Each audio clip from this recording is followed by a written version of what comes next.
Start. Hello everyone, how are you? We all are good. Now, we are the group members like Ashish, Abdul, and behind the camera Sajin. We are here to present about the corporate law. We are the four group members. Now, there are two case studies in this whole corporate law. Ashish and Sajin will take part of part one, and me and Abdul are taking care of part two. Thank you everyone. Thank you, Jade, for introducing our group H227. I'm going to talk about the first case, that is contract law.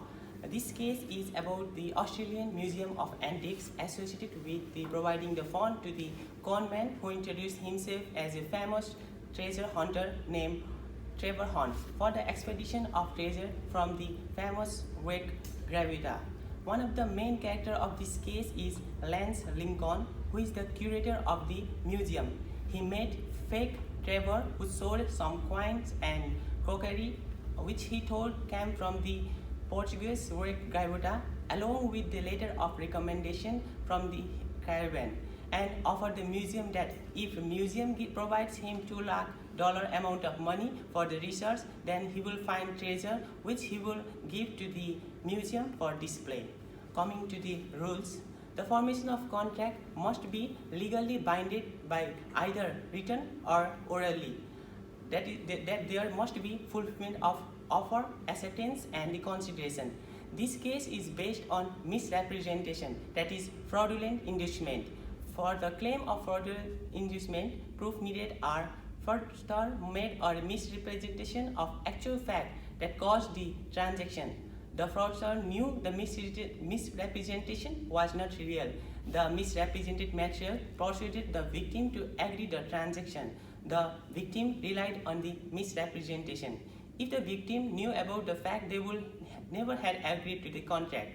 Coming more to the remedies that rules have been made for the breach of contract there are different types of remedies that are in fraudulent inducement gets proof that are rescission, restitution, specific performance, injection, Anton Pillar, quantum merit.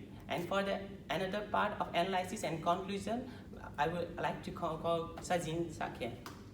Thank you, Ashish. Now I'm going to talk about the analysis and conclusion of this case. Analyzing the situation, the case is based on fraudulent inducement. The museum has been tricked into entering into the transaction. Analyzing the case and situation, it's obvious that the man is clear with its intention, that is to fraud and run away, showing the situation going out of his way. That is by making people believe that he died while doing the job as signed. As the reality has been come out, there is enough evidence to prove the person is a fraud.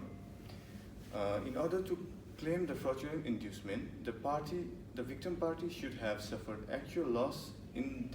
In this case, museum has financially provided 200,000, which is financial loss if fake Trevor does not pay it back.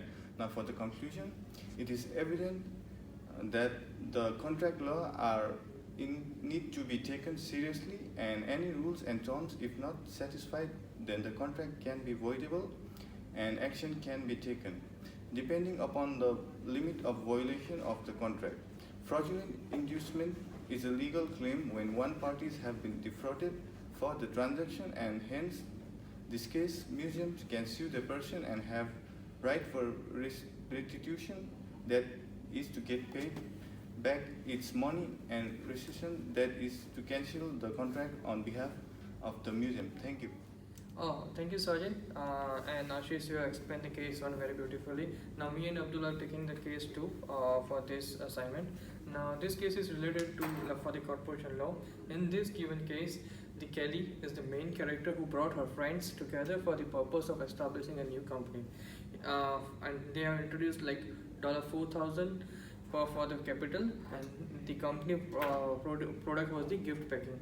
Now they would import goods from around the world and pack into the basket. Now Kelly as a friend assured that they would individually put the order up to $10,000. Now based on this deal on friendship, they established a company, and Kelly asked the local solicitor to arrange an important documents and papers for it. Now she even gave an order of $1,000 wicker baskets. Order of baskets was placed on the Kelly's home address, as the place was decided to be the headquarters of the company. Now they create a logo for it of the company. Kelly even contacted the designer to make some good logo. A couple of weeks after that, they make some good logos. They start facing some small problems, some personal problem. Now, what at the end, the problem is that everything Kelly did was for the company was ready to registration. Baskets are due to arrive. All works now need to be paid, and since is short of money. Now, what were the main issues of this part 2? Then it was whether or not Kelly as a promoter and her friends are liable to the contract being done on behalf of the company have been registered. Or second question is, if the company are registered, does Kelly will be free from all liabilities she entered while making the company? Are these friendships bigger than the company dealing? Now, what are the rules for this? Rules were implied for this case. Now, one is the person's is prior to register of a company may have intended to enter into the contract on behalf of the company. Now, a specific section of 131 of the corporate next would be levied on this. Third would be like if the registration of the company, then the promoter would be liable to pay damages. Fourth would be the amount of damages that a promoter will be required is equal to the amount of a company has to pay for the same damages. Now, if a company gets registered but does not ratify the contract or enter into the substitute contract, then the liability of promoters will have to be the same as the company has not been registered. Now, it means whatever things are damaged, the promoters are equally liable as the company is not fully registered. Depending on this case, judge may decide either of these decisions, like it may pay all the part of damages liable to pay, either to transfer all the property of the company received under the contract or pay amount of the partial amount to the company.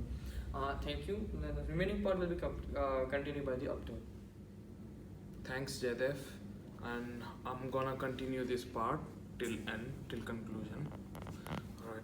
So coming to analysis of this case, in this case, like two laws are applied for this case. The first one is the liability of the shareholder and another person, and another law is of registration.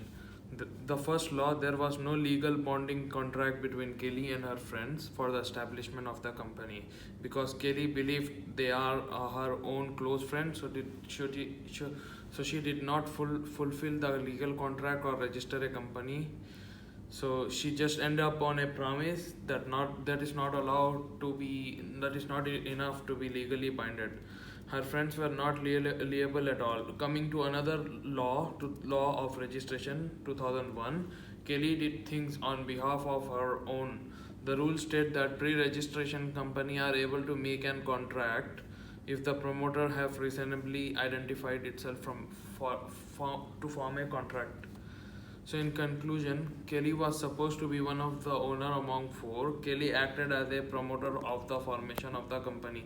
In this case, Kelly friends are not liable for the contract being done with outsider for the formation of company. Kelly friends were not legally bonded as they had a genuine reason not to be able to invest the money.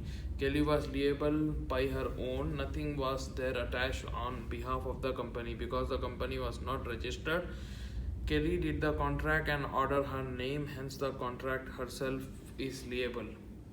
So the second law answer for the second law, if the company is being registered, company would be bonded and liable, but according to the rules, if company cannot fulfill the process and breach the contract, Kelly would still be liable for the contract.